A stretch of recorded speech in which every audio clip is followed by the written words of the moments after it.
Friends, நாம் இன்றைக்கி தீபாவளி வந்துடுச்சுல்ல. இப்போ அதனால் நம்ம வீட்டு அல்வாவை நம்ம வீட்டிலையே செஞ்சு பார்ப்போம்.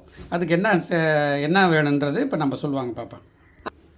அதுக்கு ஒரு குட்டி டம்ளரில் ஒரு டம்ளர் கோதுமை மாவை எடுத்துக்கோங்க. நீங்கள் எதால் அளக்குறீங்களோ அதாலேயே 5 டம்ளர் தண்ணி ஊற்றணும். இப்போ ஃபஸ்ட்டு ஒரு டம்ளர் ஊற்றி நல்லா கரைச்சிக்கலாம்.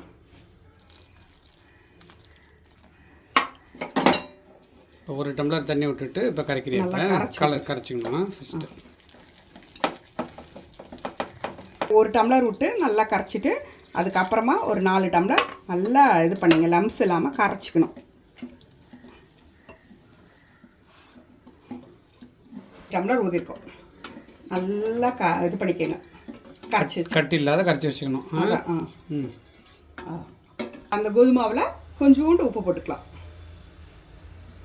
சுகரை ஒரு அரை கப்பு கேரமலைஸ் பண்ணிக்கலாம். எதால் எடுத்தீங்களோ அதே அளவு, எந்த டம்ளரால் எடுத்தீங்களோ அதே அளவில் ஒரு அரை டம்ளர் கேரமலைஸ் பண்ணிக்கலாம். அந்த அரை கப்பு சர்க்கரையை அப்படியே லோ ஃப்ளேமில் வச்சு அப்படியே பண்ணிகிட்டே இருந்தீங்கன்னா அப்படியே அந்த கேரமலைஸ் ஆகி வந்துடும் இந்த சுகர். இந்த சர்க்கரை அதை கேரமலைஸ் ஆகிட்டே இருக்கட்டும். இப்போ இந்த பக்கம் ஒரு வானொலி வச்சு அதில் என்ன பண்ணுங்க, ஒரு ஸ்பூன் நெய் விட்டு அரை கப்பு எடுத்துக்கணும். எந்த அளவால் எடுத்துக்கிட்டீங்களோ அதே அளவு அரை கப்பு நெய் எடுத்து வச்சுக்கணும். நல்லா முந்திரி பருப்பு போட்டு வறுத்து வச்சுங்க. ஃபஸ்ட்டு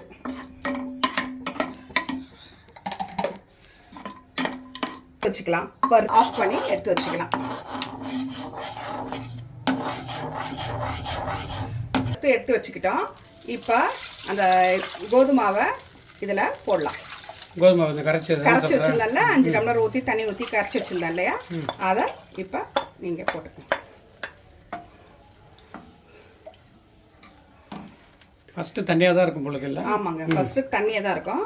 அப்புறமா போக ஒரு 20 மினிட்ஸாவது ஆகும் இது செய்கிறதுக்கு, அப்படியே சுருண்டு வர்றதுக்கு.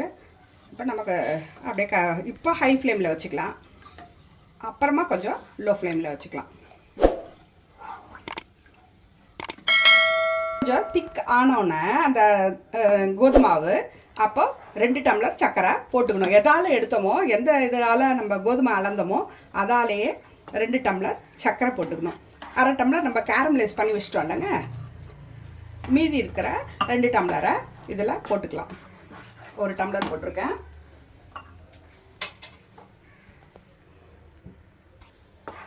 இன்னும் ஒரு டம்ளர், டோட்டலாக 2.5 டம்ளர் சக்கரைங்க. இதில் 2 டம்ளர் இதில் போட்டுடணும். அரை டம்ளர் நம்ம கேரமலைஸ் பண்ணி வச்சுக்கணும். 5 டம்ளர் தண்ணி, 2.5 டம்ளர் சர்க்கரை, ஒரு டம்ளர் இது நெய் அரை டம்ளர். கோதுமாவுக்கு அரை டம்ளர் கேரமலைஸ் பண்ணிக்கணும் சர்க்கரை. 2 டம்ளர் இது 2.5 டம்ளர் சர்க்கரை, 5 டம்ளர் தண்ணி, அரை டம்ளர் நெய். இதுதான் அளவு. இப்போ நல்லா இலகும் பாருங்கள், அப்படியே இலகி வரும். இனிமேல் இப்போ இந்த சிம்மில் வச்சுக்கலாமா? அப்படியே இருக்கு. சிம்மில் தான் வைக்கணும், சிம்மில் தான் வச்சிட்ருக்கேன். அப்படியே கலர்கிட்டே இருக்கு. அந்த கேரமலைஸ் ஆன அந்த சுகரை அப்படியே ஊற்றிக்கோங்க.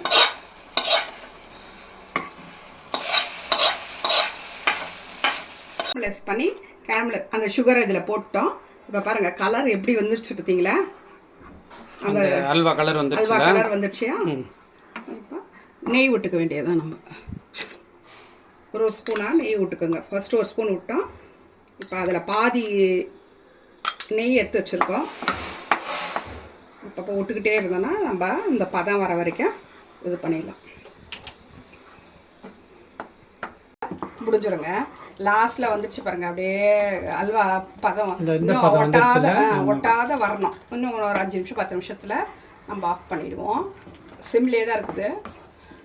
இது பாருங்கள், அப்படியே நல்லா இதுவாகுது பாருங்கள். கலரு அந்த இருட்டுக்கடை அல்வா மாதிரியே அந்த கலரு இதெல்லாம் பார்த்தீங்களா எப்படி நல்லா இருக்குல்ல?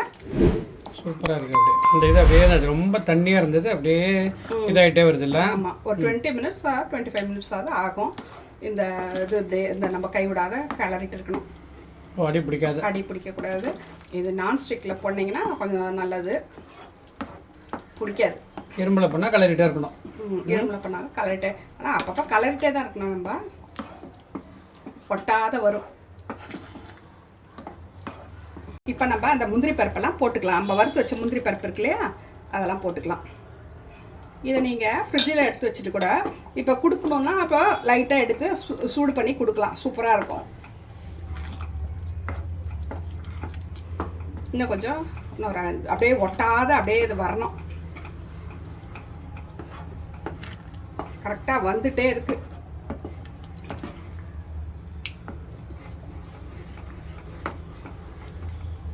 இப்போ பார்த்தீங்களா, இது எப்படி பந்து மாதிரி அப்படியே இது மாதிரி வருது இல்லை? இது ஆகக்கூடாது, ஒட்டக்கூடாது. நல்லா இது மாதிரி வந்தோடனே நம்ம சர்விங் பவுலில் போட்டுடலாம். இதை ஃப்ரிட்ஜில் எடுத்து வச்சுட்டு ஒரு வாரம் கூட இது பண்ணிக்கலாம், யூஸ் பண்ணிக்கலாம். எடுத்துகிட்டு கொஞ்சம் கொஞ்சமாக சுட வச்சு கூட கொடுக்கலாம். இல்லை உங்களுக்கு சில்லுன்னு வேணும்னா சில்லுன்னு கொடுக்கலாம். சூடாக வேணும்னா கொஞ்சோண்டு வச்சு லைட் சூடு பண்ணாலே அருமையாக இருக்கும், ரொம்ப அருமையாக இருக்கும். செஞ்சு சாப்பிட்டு பாருங்கள். இந்த தீபாவளிக்கு வீட்டு அல்வாவை வீட்டிலே செஞ்சு சாப்பிடுங்க, சூப்பராக இருக்கும். டேஸ்டியான வீட்டு அல்வா நம்ம வீட்டிலே செஞ்சு சாப்பிட்லாம், சூப்பராக வந்திருக்கு. இந்த தீபாவளிக்கு இந்த வீட்டு அல்வாவை, கோதுமை அல்வாவை வீட்டில் செஞ்சு சாப்பிடுங்க, ரொம்ப அருமையாக இருக்கும், ஹெல்த்தியாக இருக்கும். இதை வீடியோ பிடிச்சிருந்துன்னா லைக் பண்ணுங்கள், ஷேர் பண்ணுங்கள், கமெண்ட் பண்ணுங்கள். இன்னொரு வீடியோவில் சந்திக்கலாம். பாய்.